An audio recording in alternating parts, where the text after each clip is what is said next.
Assalamu alaikum. This podcast has been brought to you by Seeker's Guidance, the Global Islamic Seminary. Help us spread the light of prophetic guidance to millions around the world by becoming a monthly supporter. Make a small donation at seekersguidance.org/donate. As little as $10 a month can help people find life-changing guidance. La ilaha illallah Muhammad Rasulullah. Something about not feeling shy about benefit.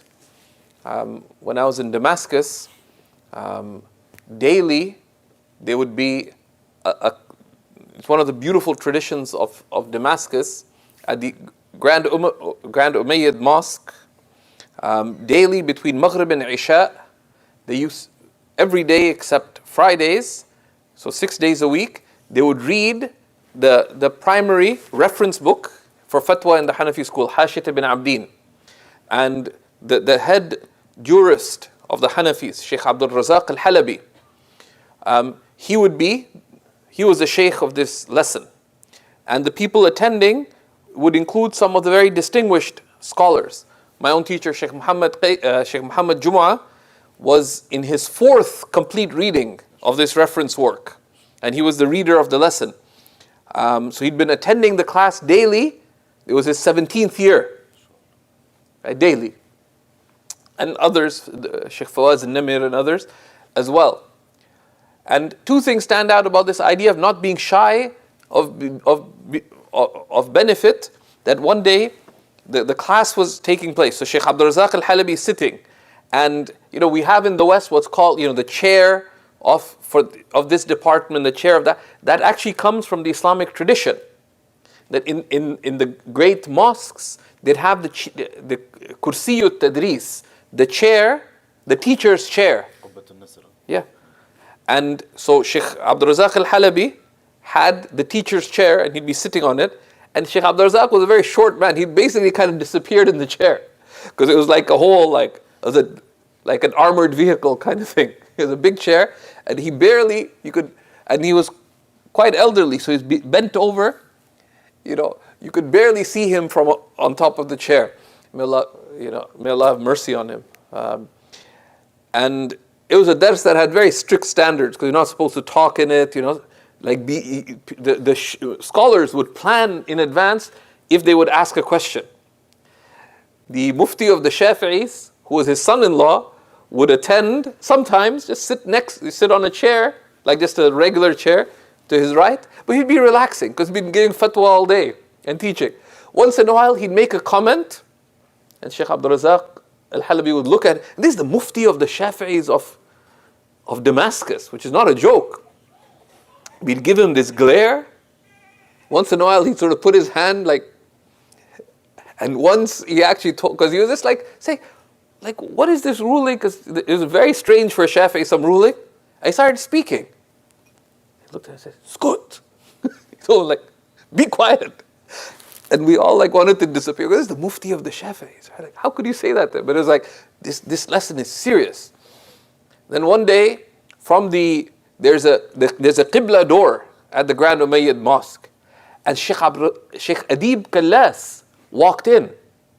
Now Shaykh Adib Kallas and Shaykh Abd al-Halabi were lifetime friends. They had studied together and they'd been friends for almost 60 years at that time. This is the late 90s.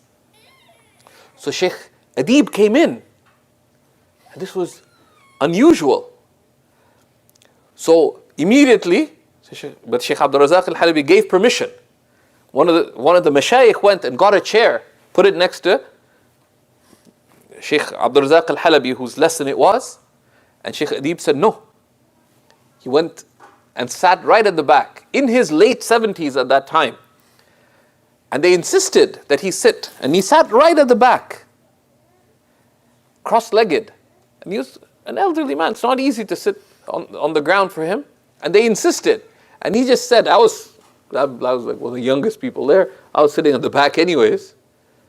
So he says, the student of knowledge, طالب العلم لابد أن يكسر الركبتين. The student of knowledge must crack their knees. And if anyone would be considered at the seniority of Shaykh Abd al-Halabi, it was Shaykh Adib Kallas. actually by age, Shaykh Adib Kallas was 4 years older than Shaykh al-Razzaq. But he deferred to him as he was more senior to him in fiqh. So that was his, and he sat all class at the back.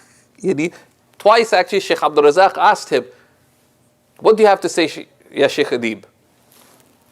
And he refused to say a word. Why? Because this was Shaykh Abdul-Razzaq's class. And he was listening like fully attentively, right? As a student.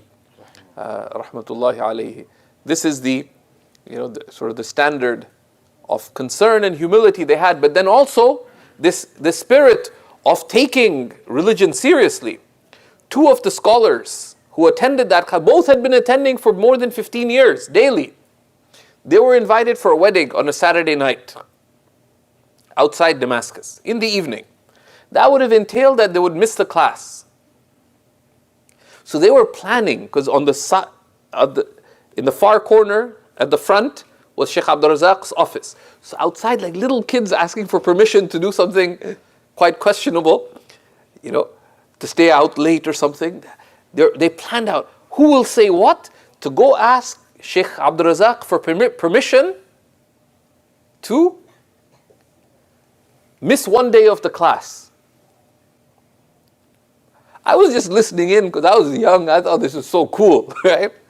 Like I said, my thing was, if you're going to miss the class, just miss. What he's going to do, kill you? But they're like, so I was trying to listen in because I was 23, 24, 23, quite excited about the whole thing. So they grabbed my hand. Said, Tal man. I'm like, I have nothing to do with this. They said, come with us. So we went in, and like little kids, these are two distinguished scholars, senior teachers at Ma'had al-Fath. Said, they're like mumbled, like Sayyidi, Shaykhna, and there were some political sensitivities because, between peers, sometimes there's some misunderstanding. They just wanted to ask permission to miss the class. Shaykh Abdul-Razzaq al-Halabi, who had a big desk. He was short, but again, could barely see him from the desk. He just looked up, he had these thin glasses, he looked up. He looked at them like totally not amused by the request. I said, "Ma fi majal."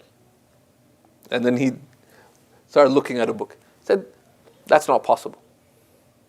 Okay? That this is knowledge. This is guidance." So they, that Saturday, they were there, and not a murmur about the wedding and so on. Right? This is how our religion has been preserved through such serious concern. May Allah subhanahu wa ta'ala grant us of that concern. Shaykh Adib Kallas, rahimahullah ta'ala, one day he lived, despite being such a distinguished scholar, he lived in the third basement of an apartment building right on top of Jabal Qasiyun. Why? It's being in the basement as cheap as it gets. And there's many people who'd go and read different texts after Fajr. One day I went, and the only person there was the daughter of his Shaykh Abu Yusr Abidin, who used to be the Grand Mufti of the lands of Sham, and the last scholar appointed Grand Mufti of the lands of Sham, Mufti Diyar al-Shamiyya. Decades ago, he had advised his children to remain connected with Shaykh Adib Kallas. So his daughter, who was probably into her 50s, 60s at that time, I guess, she was sitting reading, and Shaykh Adib Kallas's wife was sitting next to her.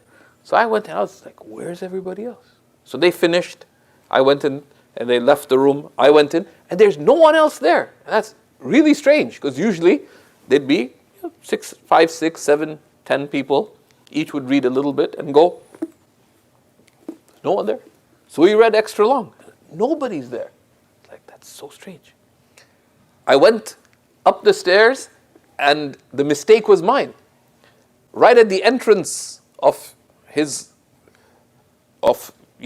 apartment building, there was an obituary note that the night before, after Isha, Shaykh Adib's brother had died. And the janazah prayer was after Salat al-Asr, the next day. At Fajr time, Shaykh Adib was still ready and available and actually teaching. Most of the people coming in saw the sign. I'm not good at those kinds of things, so I didn't see it. But there's still class. Actually, we read a lot extra. Then the janazah, I went with a friend of mine. We attended the janazah. And it was very strange, because this is Shaykh Adib Kallas' brother's janazah, and I was thinking, what's going on? None of the scholars who taught at Ma'had al-Fath were there. And most of them are pretty much all the teachers at Ma'had al-Fath are all students of Shaykh Adib's, with the exception of Shaykh al-Razzaq al-Halabi, who's his friend. And then Shaykh al-Razzaq al-Halabi is not there. I'm thinking, like, what's going on? Those days, of course, there's no smartphones. At that time, there's not even cell phones in Damascus. Like, you can't ask anybody, what's going on? Janazah, the funeral prayer happened at the Badra'iyah, behind the Umawi. Like, what's going on? And none of the scholars of Ma'had al-Fath, nor Shaykh al-Razzaq al-Halabi, was just down the road at the Umawi, attended. After I finished, and I sort of hung around trying to see, like, what's going on, didn't figure it, walked to the Umawi, and I felt like a celebrity, because all these mashayikh ganged up on me, said, tell us about the janazah. I knew a number of others. Lish ma hadartu? Why didn't you attend? Because the funeral happened afterwards, thronged around, meted and greeted. And I made it well into Shaykh al-Razzaq al-Halabi had a class after Asr. And the class wasn't immediately after Asr, because the mashayikh many of them would lead prayer in different masajid in old Damascus, and they would come. So it'd be a good 20, 25 minutes after Asr. But Shaykh Adib personally called the scholar, the Ma'had al-Fath, and gave firm instructions, and he had the seniority, that anyone who has a class before or after, do not miss your class and do not delay your class, because knowledge is more important. And he personally contacted not only Shaykh al-Razzaq, but also everyone who attended that class of Shaykh al-Razzaq, said, listen, and there's no texting at that time, you have to actually make actual phone calls. And this is his own brother's funeral, that please do not attend this funeral. I know you have a class, attend the class. And they had to listen. And this is the veneration of knowledge. This is the veneration of knowledge. So may Allah subhanahu wa ta'ala make us appreciate what this guidance is, because it has come to us preserved through the efforts of people who sacrificed, who took this knowledge very seriously, of our own parents, even within our own families.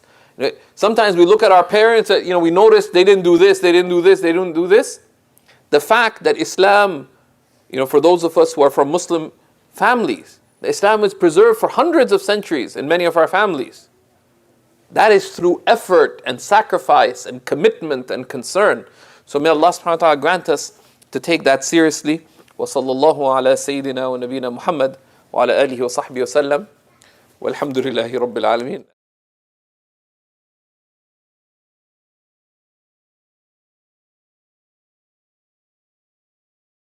Thank you for listening. This podcast was brought to you by Seeker's Guidance, the Global Islamic Seminary.